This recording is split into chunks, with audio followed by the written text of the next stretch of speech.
Alright, so here's a new video. This one is called Framing the Focal Point.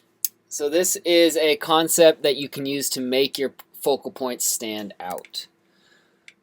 It's something I use often. It's something that will also lend itself to adding good value contrast to your thumbnails, your workup sketches, and your final art. So basically the concept is to put your focal point in a frame or against negative space within your composition. So a very common frame in a frame, it's also called a frame in a frame, so our eyes will naturally go to a frame within a frame. So here is a frame for our composition right here. We got this frame here that will frame our entire composition, but we can put another frame within that that will allow it to stand out. So one that you will see lots of times, some people have already used this in their compositions I've seen, and it's been used well, is a doorway or something like that. And you just put your focal point, we'll do a character in this case, right there, right in that frame. So the eye will naturally be drawn to this frame here. Okay. So that frame is just a natural place to put a focal point, and then this frame of the doorway also can become an area of negative space. So maybe we have other stuff going on the other side, cabinets, other shapes,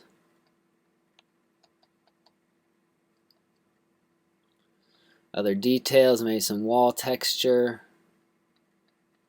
And then our eye is still going to go to this area of negative space, the frame within the frame. So always finding a spot of negative space within your composition to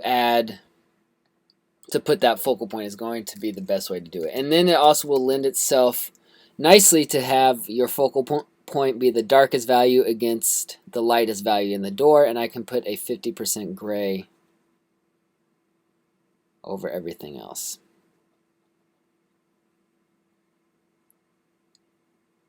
Okay, so that's the one that we'll see quite often. You can use rectangular frames a lot. You may have other scenes, so maybe you have another character that you want to be your focal point.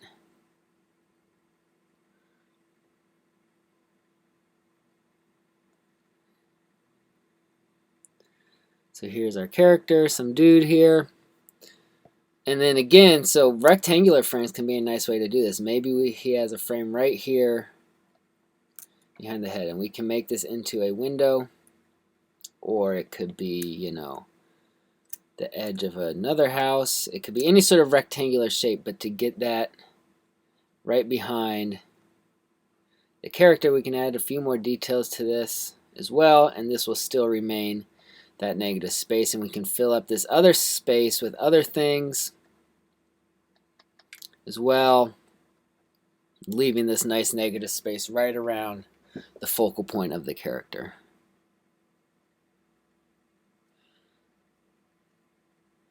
So we've kind of naturally done this a lot, especially as we talked about how to get value contrast in there as a good way for the focal points to stand out. But this is just a good thing to kind of be aware of and actively think about how to frame that focal point within your composition.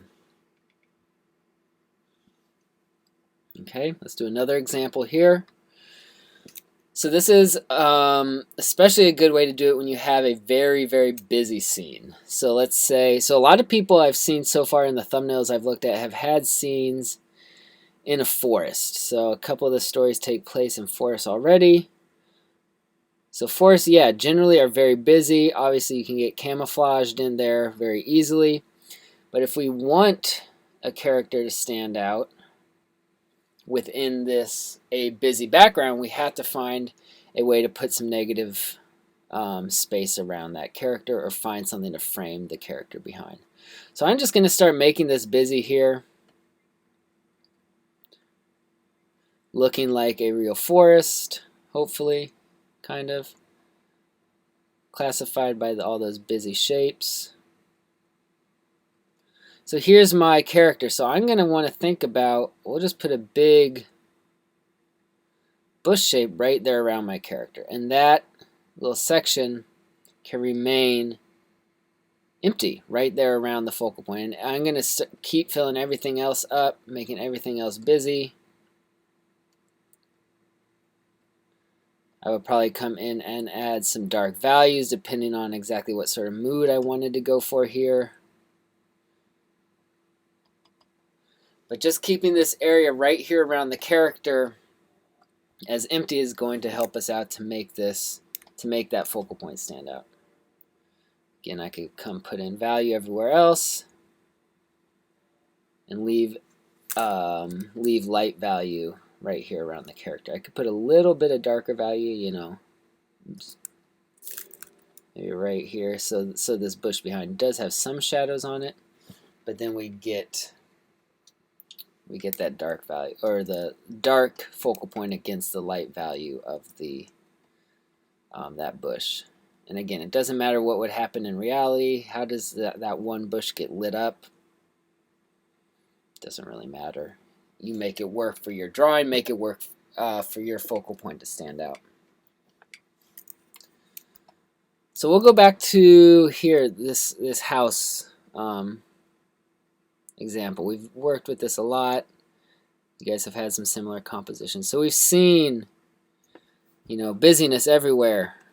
You could have trees down here, other stuff going on.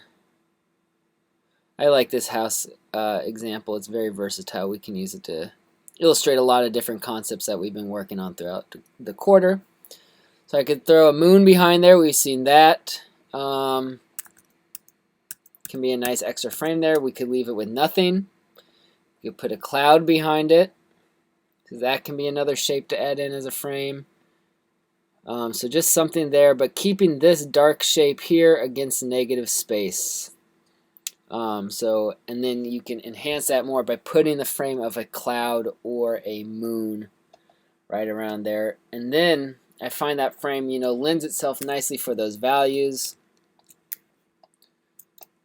So you put, you know, this 50% over everything, or no, this is like a 25%. And then go in and put a nice light value right here around your focal point. And we got some good dark values on the house itself. Make those shadows really black, and then maybe add a little pattern or texture as well. So this is just a good thing to think about when you're working on making sure those focal points stand out. Let's look at some other artists, see how they've done it. So here's a nice one by N.C. Wyeth. So here he has two focal points in this composition. One character here is a focal point, this character here. And this is a pretty busy scene right here. A lot of different textures and stuff going on, but each one of them are kind of framed right here by these two tree shapes. So he's using a tree shape in the same way we've used moons, or I used a cloud in that previous example. And it's nice too, because both the focal points are light and the shapes behind them are dark. So framing that focal point, getting light against dark for the value contrast. Here's a nice one too. I'm not sure the artist of this one, but it's really well done. Again, here's another forest scene. So if anyone's doing a forest scene, you got a lot of busyness in this forest, all these verticals. And so then this focal point right here becomes a dark shape against this light negative space. And there are two trees behind it, but these two trees have very little value contrast. So these two trees are very light, very little value contrast. It makes them feel further away, and it makes this whole space around the focal point shape read as a negative space frame. So just finding that negative space to put your focal point against is a nice way to do it. And here's one, Pascal Campion. We looked at some of his art the other day. Again, good clear focal point here, the main focal point of the guy. And then here he's using a window to frame the body. So I'm getting more value contrast of the guy, dark value here for the guy against the light window, but he does do a good job here where he gets a light face here for the secondary focal point of the woman. Kind of the front of her gets some light against this darker plane right there. So again, having two focal points there, they're both framed against negative space, and in this case he's using rectangular shapes. So whether you're in a natural environment or a man-made environment, you're in a man-made environment, you'll probably more likely use rectangular shapes.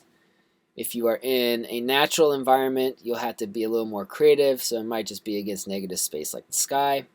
Might use a moon, might use clouds, or you might use some plants or trees, other things like that. So think about that as you're going from your thumbnails to your workup sketches. Again, everything that we've talked about for the whole quarter should be involved in this final. So good clear focal point, variety of line, good silhouette shapes, and then value contrast and making sure that focal point's really clear.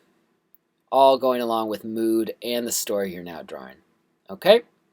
So that is framing the focal point.